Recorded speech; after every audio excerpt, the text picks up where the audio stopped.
বিশ্বকাপ শেষ হওয়ার পর এখন আলোচনায় ফুটবলের সবচেয়ে মর্যাদাপূর্ণ ব্যক্তিগত পুরস্কার ব্যালন ডিওর নিয়ে। এই পুরস্কারের জন্য কারা এগিয়ে আছেন, শেষ পর্যন্ত কার হাতে উঠবে সম্মানজনক এই পুরস্কার, এ নিয়ে ফুটবল বিশেষজ্ঞদের মধ্যে চলছে গবেষণা।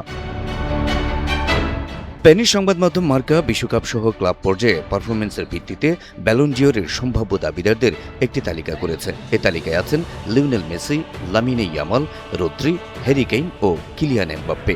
সেই সাথে দুর্দান্ত মৌসুম কাটানো ওসমান দেমবেলেকেও ব্যালন ডিওরের বিবেচনায় রেখেছে মার্কা। কেন তাদের ব্যালন ডিওরের যোগ্য হিসেবে ভাবা হচ্ছে তার যুক্তিও তুলে ধরেছে পত্রিকাটি।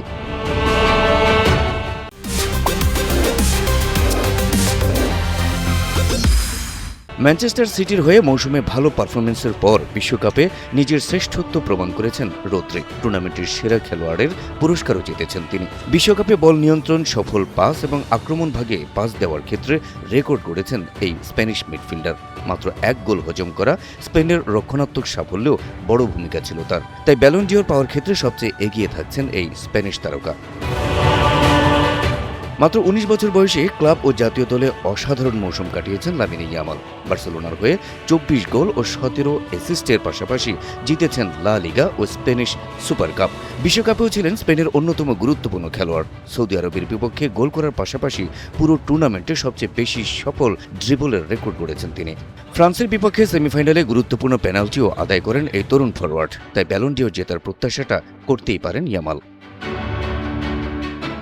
বিশ্বকাপ জিততে না পারলেও লিওনেল মেসির সম্ভাবনা শেষ হয়ে যায়নি। ৩৯ বছর বয়সে আর্জেন্টিনাকে ফাইনালে তুলেছেন তিনি। টুর্নামেন্টে করেছেন ৮ গোল ও ৪ অ্যাসিস্ট। তবে স্পেনের বিপক্ষে ফাইনালে আর্জেন্টিনার গোল না পাওয়া তার ব্যালন ডিওরের দাবিকে কিছুটা দুর্বল করেছে। তবু সার্বিক পারফরমেন্স বিচারে ব্যালন ডিওর পুরস্কার মেসির হাতে উঠলে অবাক হওয়ার মতো কিছুই থাকবে না।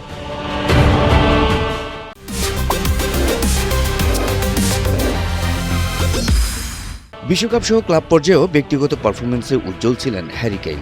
বায়ার্ন মিউনিখের হয়ে ৩৬ গোল করে লিগ ও কাপ ডাবল জিতেছেন তিনি। বিশ্বকাপে ৬ গোল করে ইংল্যান্ডের বড় টুর্নামেন্টের সর্বোচ্চ গোলের রেকর্ডও ভেঙেছেন তিনি। স্প্যানিশ সংবাদ মাধ্যম মার্কার বিবেচনায় তাই হ্যারি কেইনও রয়েছেন সম্মানজনক অবস্থানে। চলতি মৌসুমে ব্যক্তিগত অর্জনে ছিলেন দুর্দান্ত। চ্যাম্পিয়ন্স লিগ ও লা লিগার সর্বোচ্চ গোলদাতা হওয়ার পাশাপাশি বিশ্বকাপে ১০ গোল করে জিতেছেন গোল্ডেন বুট। ব্যালন ডিওর পুরস্কারে তাই এমবাপ্পেকে বিবেচনায় রাখতেই হচ্ছে। ২০২৬ বিশ্বকাপে দুর্দান্ত পারফরমেন্স করা ওসমান দেমবেলে গতবারের ব্যালন ডিওর জয়ী। চোটের কারণে কিছুটা সময় মাঠের বাইরে থাকলেও পিএসজির হয়ে গুরুত্বপূর্ণ ভূমিকা রেখেছেন তিনি। ক্লাবটি চ্যাম্পিয়ন্স লিগ জয়ে অবদান রাখার পাশাপাশি বিশ্বকাপেও ফ্রান্সের হয়ে করেছেন ৬ গোল। তাই এবারও তাকে সম্ভাব্য বিজয়ীদের তালিকায় রেখেছে মার্কা। তবে শেষ পর্যন্ত কার হাতে উঠবে ফুটবলের সম্মানজনক এই পুরস্কার, সেটি জানতে অপেক্ষা করতে হবে আগামী ২৬ অক্টোবর পর্যন্ত।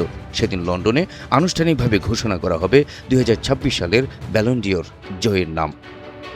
Habib Rasel, NTV online.